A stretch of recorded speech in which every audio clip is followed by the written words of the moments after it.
fisiología ahora. Ninguna pregunta, ¿no? Nada. De desarrollo del curso. Como me decían algunos, ayer me escribió la delegada que un grupo entero se quería cambiar de horario de práctica por el otro grupo.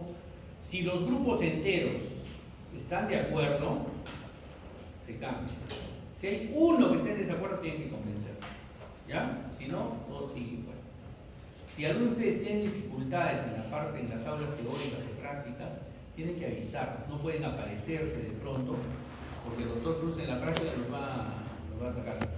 Ya ustedes vienen y me dicen, yo le comunico al doctor Cruz, el doctor Cruz me dice, ¿estás autorizado? Los dos sabemos y los dos entran a las prácticas. ¿Ya? Los entran a las prácticas. Como les digo, yo espero que pase la mayoría. Yo ya no quiero tener promociones tan grandes, ¿no? Se supone que me prometieron que íbamos a hacer una promoción de 40 alumnos. Yo espero tener un par de 40 alumnos, 45, ¿no? Y seguir así avanzando. ¿Ya? Entonces, este es el año, de repente soy buena gente y va a venir el desempate, si quieren. Entonces, la organización funcional del cuerpo humano. Todos hemos estudiado biología en el colegio, y han estudiado ustedes biología, biofísica en sus primeros ciclos. ¿Cierto? Entonces sabemos exactamente cómo se va organizando ya la estructura del cuerpo humano. ¿Sobre qué se va a basar? Entonces, cuando ustedes vamos a estudiar este Guyton, ¿no? Este Guyton es nuestro libro base, nuestra Biblia, la base para el examen del ENAM y la base para el examen de ciencias básicas. Les comento que el año pasado hemos estado en un taller de ciencias básicas justamente preparando el examen que se va a tomar este año. Claro, al final nosotros hemos dado nuestros bancos de preguntas, pero quien decide es la Comisión Nacional, ¿no? Cuáles preguntas toman y cuáles no. Pero van a tomar al final del quinto ciclo el examen de ciencias básicas nacional. ¿Ya? Entonces eso, vamos a participar, es lo que me indica el decano, y ustedes van a ser nuestros ejemplares, que espero que tengamos por lo menos uno en el top 20, ¿no? Ojalá, ¿ya? Y la organización funcional del cuerpo humano está en su primer capítulo de la ley. ¿Qué vamos a hablar al final? ¿Qué tienen que saber ustedes al final de esta clase? Tienen que saber qué cosa es fisiología, a qué nos estamos metiendo, ¿sí? Tienen que saber que la fisiología son factores físicos y químicos que ustedes ya han estudiado en biofísica, ya han estudiado en biología, pero que ahora los vamos a colocar en el lugar que deben estar cada uno, ¿no? Dentro de la organización, ¿no? Cómo se va configurando todo esto a lo largo de nuestra vida. Vamos a identificar cuáles son los principales sistemas del cuerpo humano, ¿sí? Sobre todo para la nutrición y la eliminación de desechos, ¿sí? Y vamos a hablar sobre homeostasis y qué cosa es la enfermedad, ¿no? Y los sistemas de control que tiene nuestro cuerpo humano. Entonces, vamos a explicar todos los factores físico-químicos que desarrollan nuestra vida humana. Hay fisiología humana, que es la que desarrolla la normalidad. O sea, nosotros vamos a hablar sobre normalidad, pero es imposible hablar sobre normalidad si no también les enseñamos algo sobre cosas que no están bien, ¿ya? Y eso se llama fisiopatología. Es decir, vamos a tocarlo porque tienen un curso de fisiopatología, pero para hacer fisiopatología tienen que saber fisiopatología. ¿Ya? Entonces, vamos a conocer todo lo que son estructuras, vamos a relacionarlas, vamos a conocer cómo se va contribuyendo cada órgano al funcionamiento de nuestro organismo. Nuestro organismo, como están ustedes sentados ahí en sus carpetitas, es automático, ¿no? ¿Alguno de ustedes sabe qué está pasando dentro del suyo? No, ¿no es cierto? De repente hay una gran pelea dentro del suyo y ustedes ni cuenta se dan, ¿no? Están los leucocitos mechándose con bacterias, están inhalando polvos, sus cilios del pulmón están jalando, están atrapando las partículas de polvo, están haciendo salir, de repente por ahí alguno estornuda, ¿no? Entonces, porque está luchando su organismo por mantener su equilibrio, ¿sí? Su equilibrio. Todos han desayunado, ¿no? Nadie se va a ir sin desayunar. Entonces, todos han desayunado, entonces su glucosa ha aumentado, entonces su insulina está generándose. Entonces, todo está de manera automática, ¿no? Ustedes están en este momento en un funcionamiento automático y ustedes no saben lo que pasa adentro. ¿Quién genera todo esto? Nuestras células que participan activamente en la homeostasis, ¿no? La célula vamos a ver la siguiente clase. La célula es la unidad funcional de nuestro cuerpo humano, la estructura principal, y esta célula va funcionando adecuadamente y va generando el equilibrio, va generando sustancias o va absorbiendo sustancias, ¿no? Va generando energía para que nosotros podamos seguir despiertos, escuchando, ¿no? Y esta glucosa que vemos en el desayuno, ¿a qué hora se nos va a acabar? Ya vamos a ver. Contar que no se nos duerman ahorita, ¿no? Entonces nuestro organismo, ¿a qué hora cómo se va formando? Bueno, se va formando desde átomos, ¿no? Nosotros tenemos átomos como carbono, hidrógeno, fósforo, magnesio, ¿no? Que van conformando nuestro organismo. ¿De dónde viene el ADN? De bases nitrogenadas, son bioquímica, ¿no es cierto? De bases nitrogenadas, ¿no? ¿De dónde vienen los aminoácidos? Jalan proteínas, jalan péptidos, ¿sí? Pero bajo las órdenes de nuestro ácido nucleico, ¿no? El ácido ribonucleico. Entonces el ácido ribonucleico y todo eso cuento jalan aminoácidos, todo. ¿Y quién hace todo eso?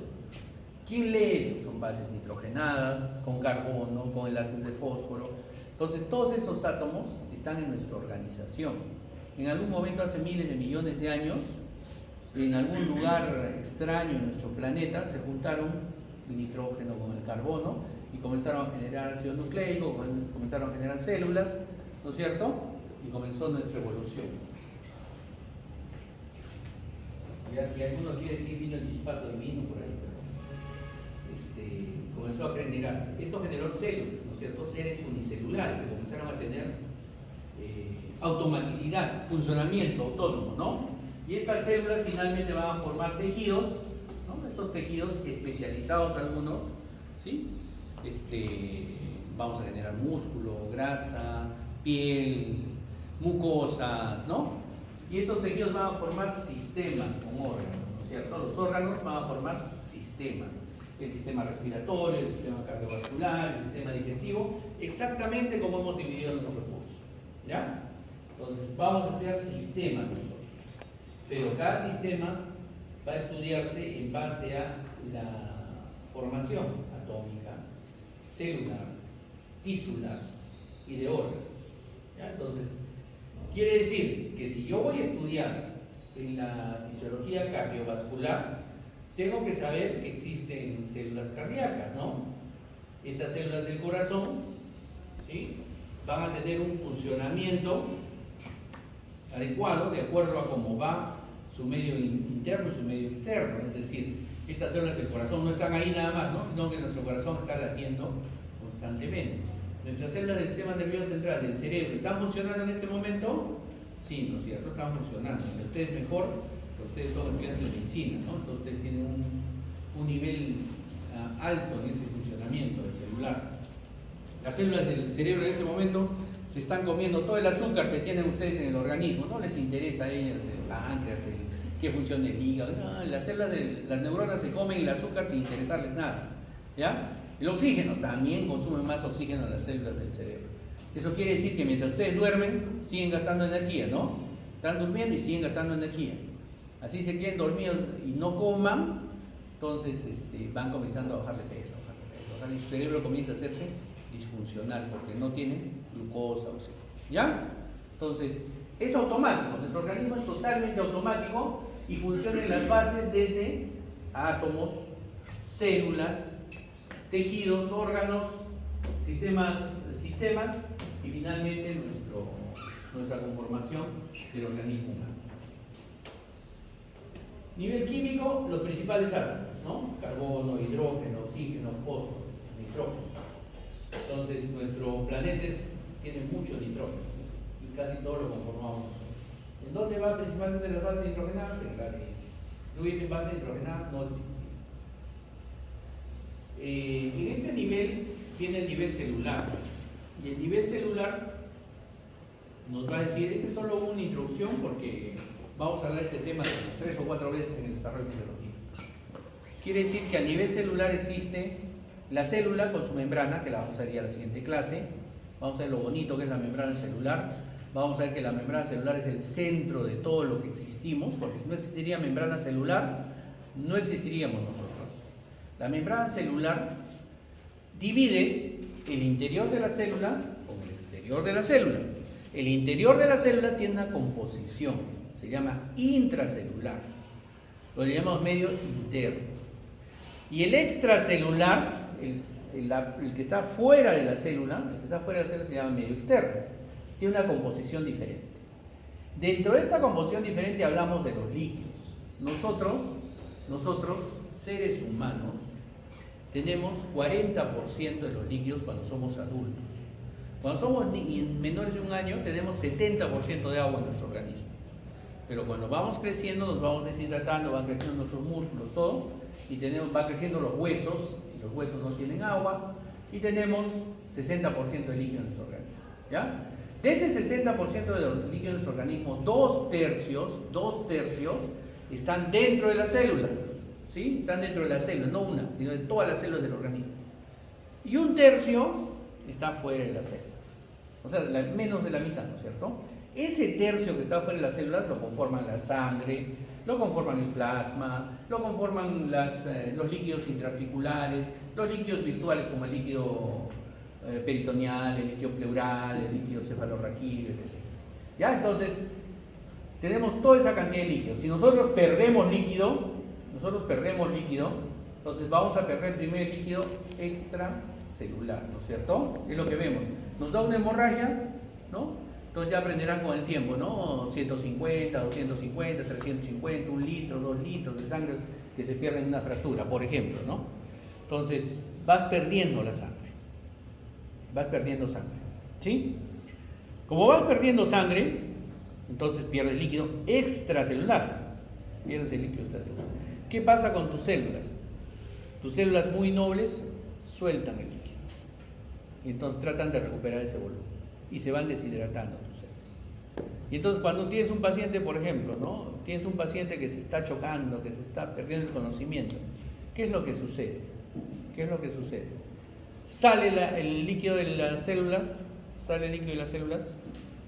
y sale de las neuronas. Y entonces tú comienzas a marearte y pierdes el conocimiento, ¿no? Más o menos van pasando así las cosas. Entonces tenemos un medio externo y un medio interno. Pregunta examen, ¿no? ¿Por qué siempre les digo pregunta examen, les pregunto el examen y no contestan las preguntas? Siempre pasa lo mismo. Entonces, la composición intra y extracelular es diferente. ¿Ya? Nuestro ion principal extracelular, sodio-cloro. El ion principal intracelular es el potasio-fósforo. Potasio-fósforo, ¿ya? El intracelular. ¿Sí? Entonces, tenemos composiciones también, por ejemplo, proteínas. ¿Dónde hay más? Más proteínas hay en el intracelular que en el extracelular. Glucosa, más en el celular que en el intracelular, porque la glucosa más entra a la célula y es consumida rápidamente, ¿no? Entonces, vamos cambiando de situaciones, ¿no? De medios. Esto es lo que tienen que saber. Esa es la pregunta. Un segundo.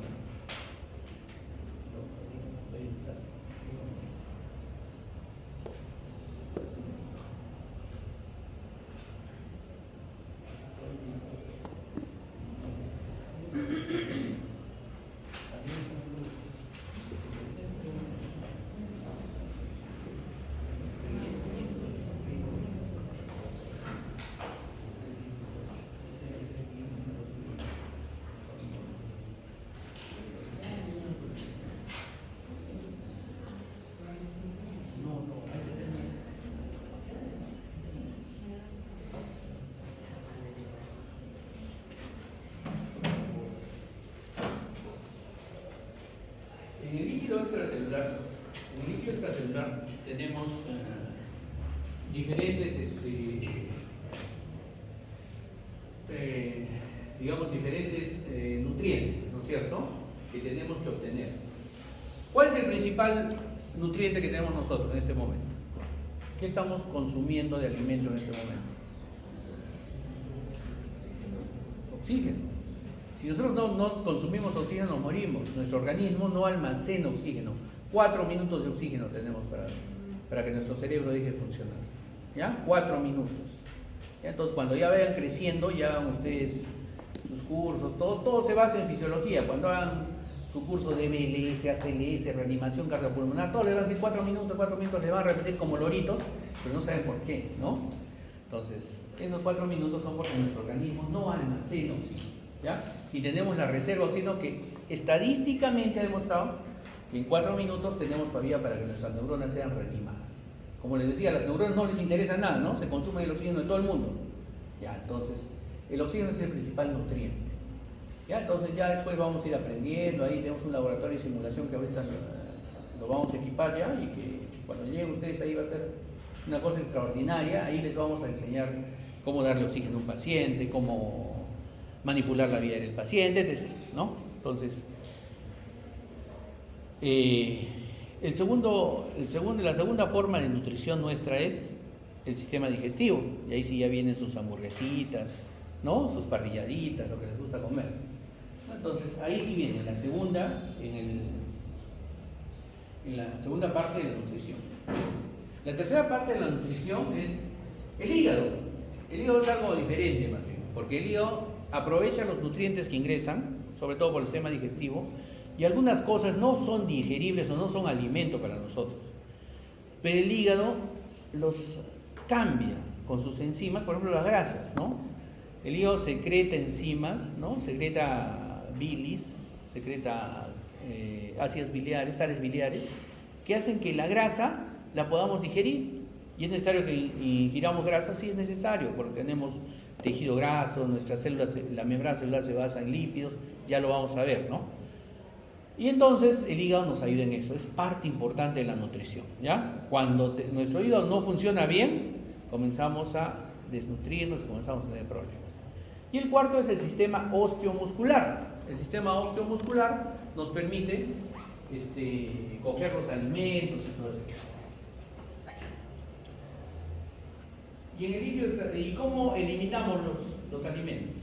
Bueno, los eliminamos mediante los pulmones, también eliminamos el CO2, es decir, nuestras células respiran, nuestras células ocasionan desecho, que es el CO2, y el CO2 va por la sangre. Vamos a ver en qué formas, cómo va, cómo se genera el medio interno, el pH, todo eso tiene que ver con el CO2, ¿ya? El CO2 es eliminado, es decir, no nos podemos quedar con el CO2, porque la persona que deja de respirar y quiere oxígeno y deja de respirar, el CO2 se colecciona en el organismo y comienza a alterar el medio interno, comienza a generar una alteración de pH en el organismo y puede ocasionarnos hasta la muerte, ¿ya?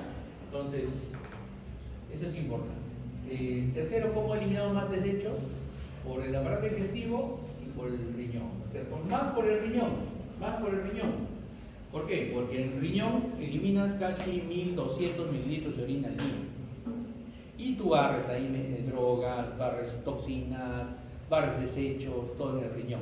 Tenemos un capítulo del sistema renal en fisio 2, sistema renal. Entonces, que nos va a explicar todo eso, cómo van eliminando. El sistema digestivo, ya saben, las excretas por medio de la materia fecal, eliminamos también una gran cantidad de desechos, pero es en menor cantidad, ¿no es cierto? 150 o 250 gramos por día, es menos. Y el hígado, que también nos ayuda a metabolizar por ejemplo, algunos medicamentos que ustedes ingieren, algunos alimentos que ingieren, el hígado los metaboliza, y los metaboliza y los digiere y los desecha, ¿ya? Los desecha. Por ejemplo, decimos, tomamos un paracetamol, que es el más común, ¿no?, de los medicamentos ahora. Un paracetamol, y tampoco no merece nuestro irrespeto el paracetamol. El paracetamol, ustedes leen una revista de ayer, y el paracetamol sigue vigente en todo el mundo como terapia de dolor. Bueno, toma un paracetamol, el paracetamol, ¿dónde se elimina? Va a hacer su acción y lo elimina el hígado, ¿no? Lo metaboliza el hígado, entonces es importante para el desecho. Lo metaboliza el hígado y después lo desecha. Entonces tenemos un medio extracelular y un medio intracelular, ¿no? La nutrición ingresa por el medio extracelular, pero tiene que ingresar los nutrientes a la célula, ¿ya? Entonces, eso es el truco. De ahí se basa toda fisiología de esta primera unidad. Nosotros vamos a ingerir sustancias, vamos a metabolizarlas, van a llegar a la membrana celular y van a pasar a la célula, ¿ya? Y eso es lo que va a pasar en todas estas 3 semanas que vienen. Eso es lo que vamos a ver. Entonces la homeostasia es el equilibrio, ¿sí? El equilibrio entre el medio externo y el medio interno. Consumimos sustancias, ingresan a las células. Ese es un equilibrio perfecto. En este momento todos, la mayoría de ustedes debe estar en homeostasia, ¿no es cierto? Tomaron su desayunito generó glucosa, su glucosa generó insulina, su insulina está activando receptores, estos receptores están permitiendo que ingresen glucosa a sus células y sus células están trabajando, sus mitocondrias están trabajando al 1000, generan energía y todavía siguen despiertos hasta unos 5 minutos más, ¿cierto? Todo perfecto hasta ahí. ¿Ya han abierto la cafetería? No, todavía no, ¿no? Si no va a quedar a dormir. Entonces, esa es la homeostasia, ¿no? Esa es la homeostasia, el equilibrio, lo perfecto, lo que estamos ahorita. Entonces, ¿qué tiene que tener el medio para que estemos en homeostasia? Una buena concentración de oxígeno, una buena cantidad de nutrientes, los iones y el agua deben estar adecuadamente, la temperatura debe ser óptima, ¿sí? Y el volumen debe ser óptimo. ¿Qué pasa? Vamos a hablar cuando hablemos de metabolismo, por ejemplo, vamos a ver cuándo perdemos agua, el sudor, cómo lo vamos perdiendo, ¿no? Pero les cuento nada más ahora. Por ejemplo, los primeros días que se van ustedes de verano, o los primeros días de nuestro verano, eso pasa todos los años. ¿Qué pierde? Nuestro organismo todavía no está acostumbrado al calor, ¿no? Porque aquí por lo menos, como tenemos climas bien extremos, salimos de un frío intenso y entramos a un calor extremo, ¿no? Así, en cuestión de días, ¿no? Entonces, ¿qué es lo que sucede? Mi organismo comienza a sudar.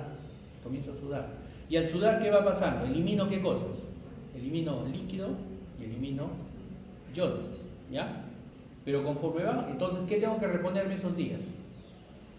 Líquido y iones, ¿no es cierto? Porque estoy sudando, ya no voy a eliminar 1200 de orina, voy a eliminar unos 3000 litros. Entonces tengo que tomar más agua, ¿no? Para estar tranquilo, para mantenerme equilibrado. Sobre todo en las personas mayores y en los niños.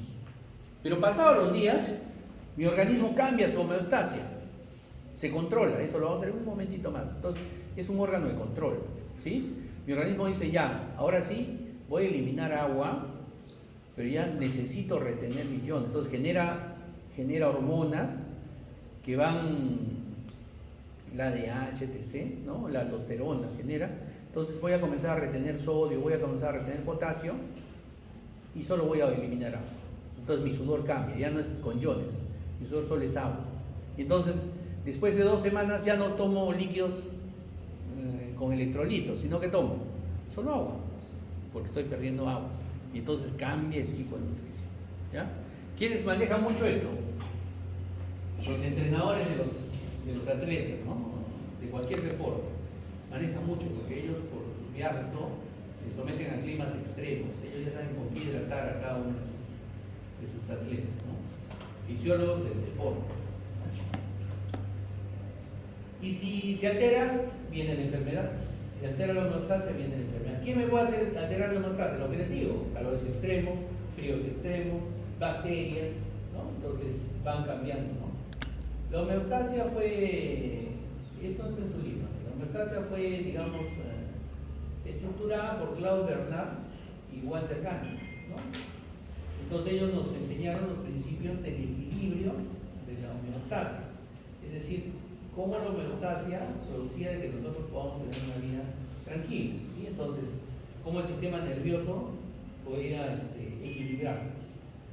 Y entonces, esto más o menos es el resumen de lo que ellos nos decían. Estamos en homeostasia, ¿no? Pero tenemos un medio interno y un medio externo que es dinámico, o sea, constantemente está en cambio, ¿no? Constantemente, tenemos que adaptarnos. En ese cambio podemos perder la homeostasia y nuestro organismo tiene la capacidad de compensar, ¿ya? ¿Cómo lo va a compensar? Unos minutos. Entonces, esta compensación puede ser buena y seguimos normalmente nosotros. ¿Qué es lo que pasa? Por ejemplo, como les decía, ¿no? Han tomado poco líquido en el desayuno. Entonces mi organismo está sacando agua de las células, para que ustedes tengan un buen volumen circulante, ¿sí? Y nuestras células, pero es poca cantidad, entonces nuestras células están compensadas, ustedes siguen acá, ¿ya? Pero si por ejemplo perdería mucho líquido, mis células van a sacar mucho líquido y ahí viene la descompensación. y ahí vendría eso, la falla, y viene el energía. ¿Ya? Hay momentos en que puedo compensar. Es más, mi organismo el 90% del tiempo está compensando todo lo que ustedes pasan. ¿Sí? ¿Qué pasa cuando respiran, por decir, partículas, polvo, por ejemplo, ahora? Mis pulmoncitos, con sus cilios, se van sacando. Está compensándose. Ya está compensándose para no tener patología. Y entonces tenemos dos organismos, dos sistemas que compensan. El sistema nervioso, ¿sí? El sistema nervioso que nos produce la compensación rápida, sobre todo el sistema nervioso no solo es tema del cerebro, ¿no? Ustedes ya saben que el sistema nervioso se conforma central, periférico y sistema nervioso autónomo. Por ejemplo, ustedes tienen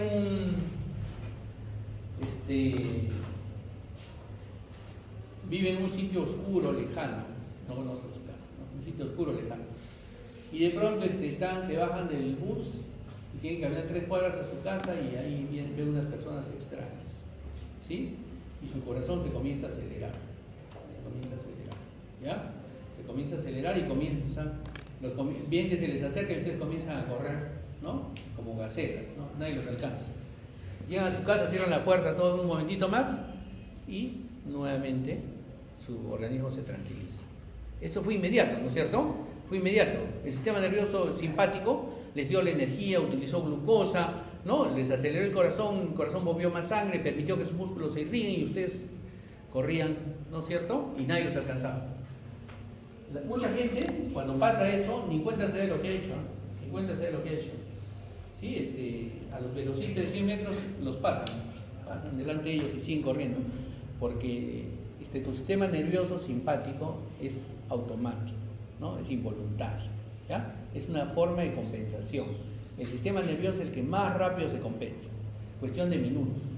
Pero hay otro sistema de compensación que es un poco más lento, que es el endocrino, que genera hormonas, lo que les contaba del sudor, ¿no? Este sistema nervioso endocrino ve la falla, pero esta falla tiene que adaptarse. Entonces va al cerebro, va al hipotálamo, le cuenta la hipófisis comienza a generar hormonas, ¿no es cierto? Van a sus órganos blancos, y en esos órganos blancos nos vamos a tardar días, semanas. Las hormonas tiroideas, por ejemplo, ¿no? La glucosa es más del sistema más rápido. Y entonces el cuerpo se siente protegido por esto, ¿no? Por nuestros sistemas de compensación. Aparte, el cuerpo tiene también un sistema de protección diferente. El principal sistema de protección es el tegumento, si no estaríamos ahorita deshidratándonos totalmente. La piel evita que perdamos líquidos constantemente, ¿sí? Que perdamos líquidos constantemente. Pero tenemos nuestros medios de protección intracelulares, extracelulares y los externos como la piel, ¿no es cierto? Entonces los intrínsecos, las células tienen su medio de protección, tienen sus lisosomas.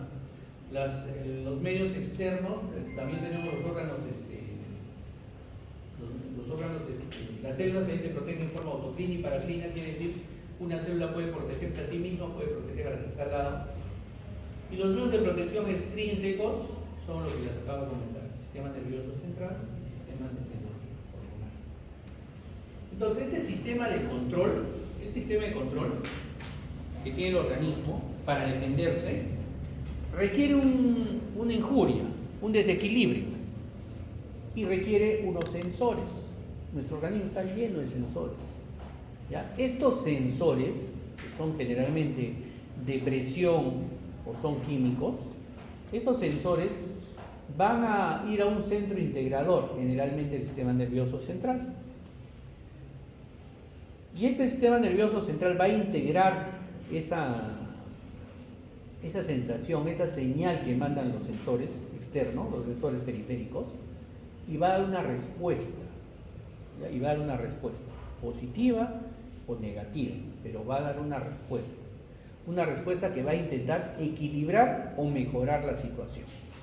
Entonces tenemos sensores, el centro integrador, y donde vamos a dar la respuesta, el centro efector.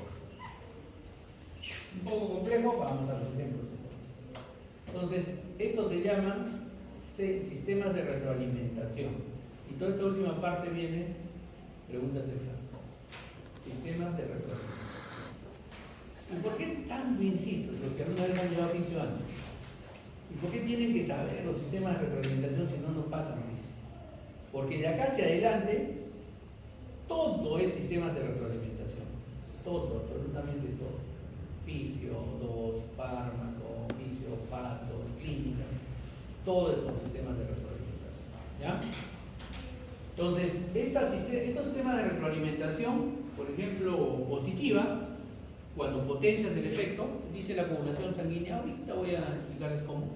Y el sistema de retroalimentación negativa, quiere decir, retroalimentación positiva quiere decir, si tengo un estímulo lo voy haciendo crecer y crecer y crecer. ¿Por qué dice la coagulación sanguínea?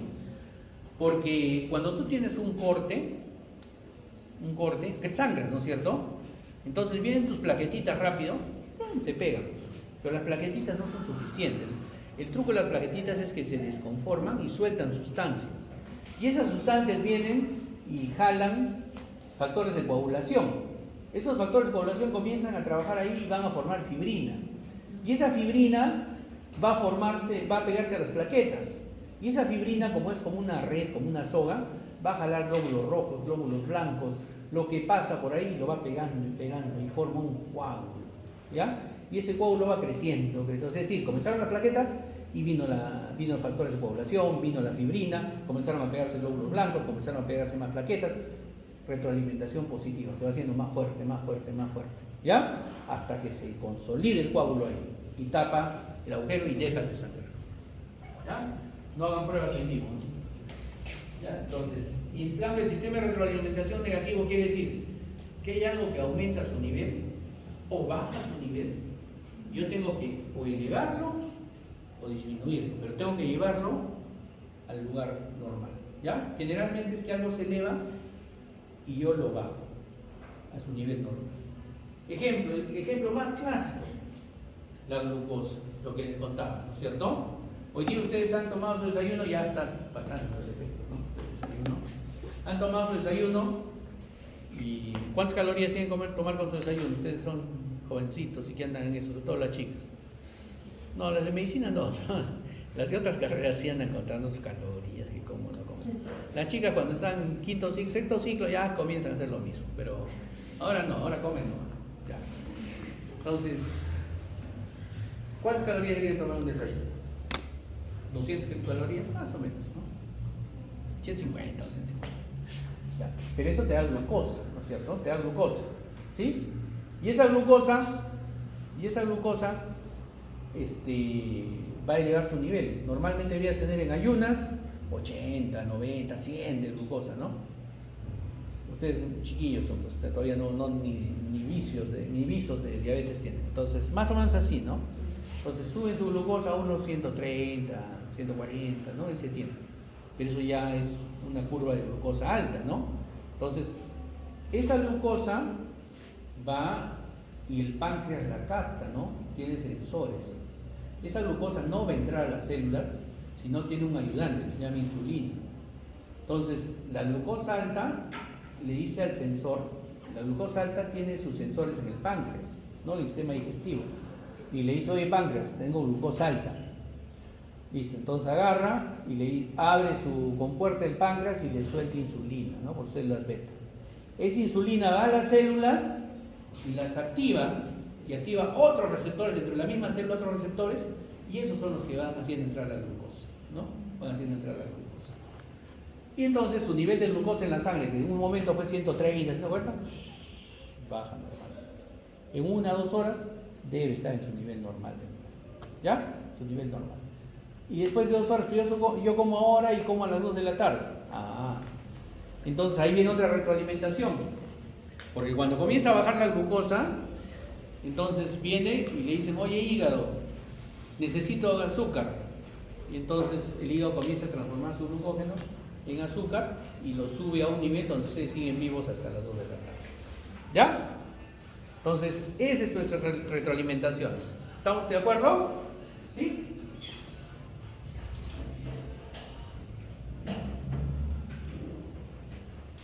Entonces, los circuitos de retroalimentación necesitan estímulo, necesitan receptores o sensores, se llaman así, necesitan un sistema integrador y necesitan un efector.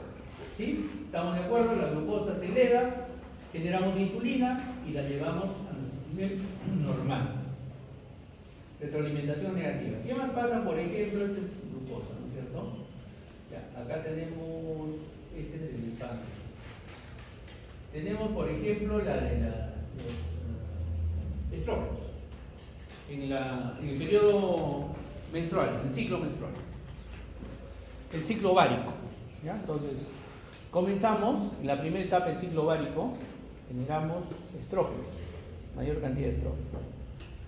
Esos estrógenos comienzan a aumentar,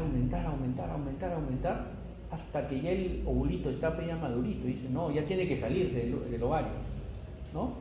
Y entonces viene esa cantidad de estrógenos, va a nuestro hipotálamo, le dice, oye, tengo muchos estrógenos, ¿no? Entonces el hipotálamo dice, hay que pararla. Entonces va y le dice, ¿no?, a la hipófisis, genera menos hormona liberadora de gonadotrofinas, genera menos FSH, genera menos FSH, y entonces generas menos formación de estrógenos.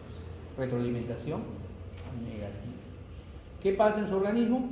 Como bajan los estrógenos, sube la prolactina, ¡pum!, sale el ovulito. Y entonces estamos en periodo fértil. ¿Ya? Entonces, más o menos ahí es la retroalimentación negativa. Ahora sí, ¿estamos de acuerdo? Otro ejemplo. ¿Qué pasa si ustedes están echados en su cama, dormidos? 7:50 de la mañana, creo que la clase a las 8, ¿no? 7:50 de la mañana. Y viene su mamá, que sabe su horario, pues las mamás saben el horario mejor que ustedes, ¿no? Entonces a las 6 de la mañana chancan la puerta y son 8 de la mañana, les dicen, ¿no? Entonces viene y les toca la puerta, ya tienes que levantarte, tienes clase. Tú te paras bruscamente porque estás profundamente dormido, en lo mejor de tu sueño, y te paras bruscamente. Y cuando te paras bruscamente, ¿qué es lo que pasa? Te mareas, sientes esto, ¿no? Todos lo sienten, no que estés mal, nada. ¿Qué es lo que ha pasado? Tu organismo está relajado, tu parasimpático está actuando al 1000 ahí, estás dormido. Tu nervio vago te ha vasodilatado totalmente, ¿no? Estás totalmente vasodilatado. Entonces te paras y toda la sangre se va hacia los pies y te quedas un momento sin sangre en el cerebro, ¿sí? Y entonces, cuando te quedas sin sangre en el cerebro, ¿qué pasa? ¿Qué les dije, no? Necesita glucosa, oxígeno. ¿Y quién le lleva la glucosa y el oxígeno al cerebro? La sangre. Y si un momento se queda sin eso, entonces tu cerebro comienza a hacerse disfuncional. Un momento. ¿Por qué? ¿Qué pasa? Porque como la sangre se fue para abajo, resulta que tenemos unos sensores en la aorta, en el calle de la aorta y en las carótidas. Unos sensores de presión, es decir, tiene que pasar una cierta cantidad de sangre para que nosotros podamos tener una cierta vasoconstricción, ¿no?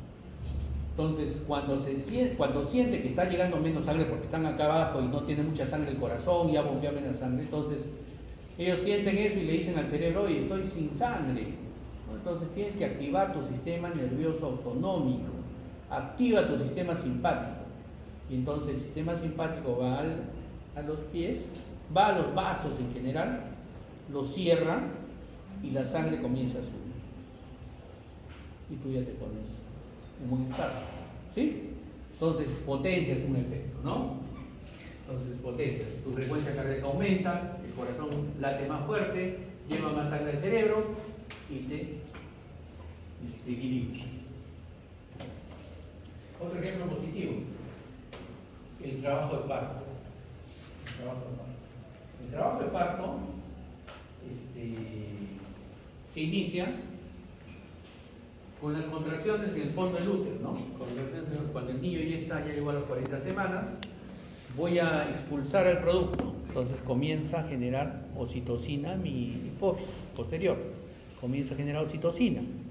Y cuando comienza a generar oxitocina, comienzan las contracciones uterinas. Pero el chiquito no baja, no sale. Entonces comienza a generar más y más y más hasta que sale el producto. Nace el bebé y entonces el útero todavía continúa con contracciones uterinas, entonces se cierra y no sangra tanto. ¿Ya? Esto era más fisiológico antes, ¿no? Ahora ya lo hemos transformado, ahora 50% de cesáreas, ya no, sienten la primera contracción, no voy a soportar cesárea. Pero no saben que las cesáreas nos llevan a muchos síndromes respiratorios mínimos en el recién nacido, niños que tienen menos capacidad inmunológica, menos posibilidad adaptativa, ¿no? Menos posibilidad adaptativa. Entonces, yo creo de que las cesáreas, en algunas cosas son cesáreas, si alguno lee mis redes, yo siempre critico las cesáreas, ¿no? Las cesáreas innecesarias, porque a veces más es porque la mamá es sufrimiento fetal, es indicativo de cesárea. Sufrimiento materno, sufrimiento del médico no es indicativo de cesárea, ¿no?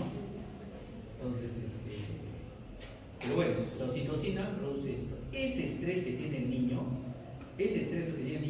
lo adapta al medio externo, ¿ya? Lo adapta al medio externo. Retroalimentación positiva. Y finalmente, para terminar, control adaptativo. Estamos terminando la clase de la última positiva. Ustedes, estamos, el decano ahorita va a hacer la parrilla de bienvenida, ¿no? Entonces, ahorita comienza a entrar el olor a la parrilla, ¿sí? Entonces comienza a entrar. Entonces, ¿qué pasa con ustedes? ¿Qué comienzan a hacer? A generar secreción salival, su estómago comienza a moverse, ¿no? Se están preparando para lo que el decano no les va a invitar al final, ¿no? Pero se están preparando, ¿no? Se están preparando. Y entonces, eso se llama control adaptativo. Control anterior. Ustedes se preparan para una situación antes que suceda. Su organismo tiene esa capacidad. Se van a declarar a una chica y no saben si lo va a aceptar o no. Pero ya ustedes, ya cuando están en la esquina, en la casa de la chica, ya se han ido bien cambiaditos, bien con su perfume, con todo, están listos, y faltando media cuadra les entra la duda y si no me acepta. Y entonces, ¿qué comienza? Su corazón comienza a latir, ¿no? Comienzan a ponerse nerviosos, comienzan a sudar, están adaptándose a la situación. Control adaptativo, ¿ya? Están preveyendo una situación que no saben si va a pasar o no, pero tu organismo ya está listo para afrontar esa situación, ¿ya? Bien, jóvenes, hay algunas clases que vamos a...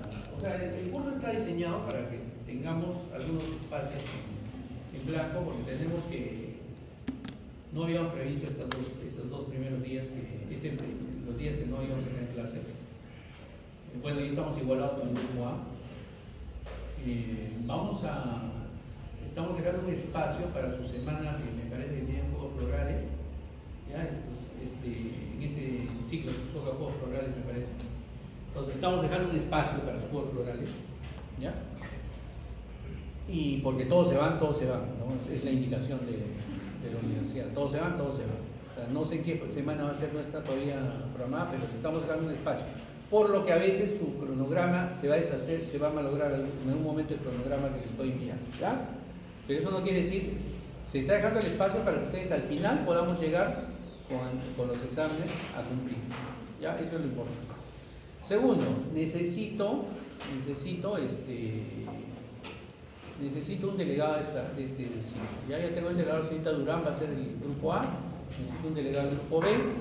Se me acerca, me da su teléfono, todo, solo me comunico con él, jóvenes, solo con él, no puedo estar recibiendo 80 llamadas, solo con él, ¿ya? Solo con él, y mediante él nos vamos comunicando, ¿ya? Nos vamos comunicando con él.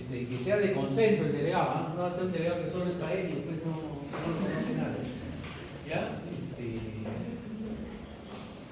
Y luego, hay algunas clases que, bueno, por cuestiones de trabajo, yo a veces hago guardias, una vez a la semana hago guardias, entonces coincido con ustedes. Ahí yo les aviso antes, o si tengo algún problema con el delegado, les aviso, como por ejemplo ahora que íbamos a hacer la decisión esta, que los ambientes se repiten, entonces, por eso les dije que 8:30 mejor estoy avanzando. ¿Ya? Entonces, si hay alguna dificultad, también yo les digo un problema. ¿Ya? Entonces, si tuvieran algún problema con los horarios, por favor, me avisan mediante el delegado tal persona, cambios de grupos de práctica. No puede ser nada más que yo voy y me presento. Grupo de práctica tiene que cambiar, o cambia todo el grupo como me han propuesto, grupo A por B, en todo el grupo, pero hay una persona que todavía la tiene que convencer amigablemente ¿no? O si voy a cambiar una persona con una persona, tienes que buscarlo. Yo soy el grupo D y quiero hacer el C, tienen que buscarse, ¿ya? Pero me avisan, porque les voy a hacer llegar los grupos de práctica, tenían que tener esta clase para eso. Les voy a hacer llegar los grupos de práctica y me avisan mediante sus delegados. Entonces yo la lista ya la cambio y a los profesores de práctica les hago llegar ya la lista con los cambios, para que puedan estar lista en el momento de la. ¿Ya? ¿Preguntas, dudas, jóvenes? Sobre el cambio de práctica, ¿hasta qué hay una fecha límite para decidir eso? Se supone que tiene que ser hasta la próxima semana, hasta el martes. ¿Ya? ¿Alguna otra duda? Sí, dígame. Si de todos los niños están de acuerdo que sea de manera como delegado de iniciativa para el grupo B. Ya, me hace llegar tu nombre. Si están todos de acuerdo, me hace llegar su nombre. Si no, lo lincha más la salida. Ya, nombre y teléfono. Listo, listo, jóvenes.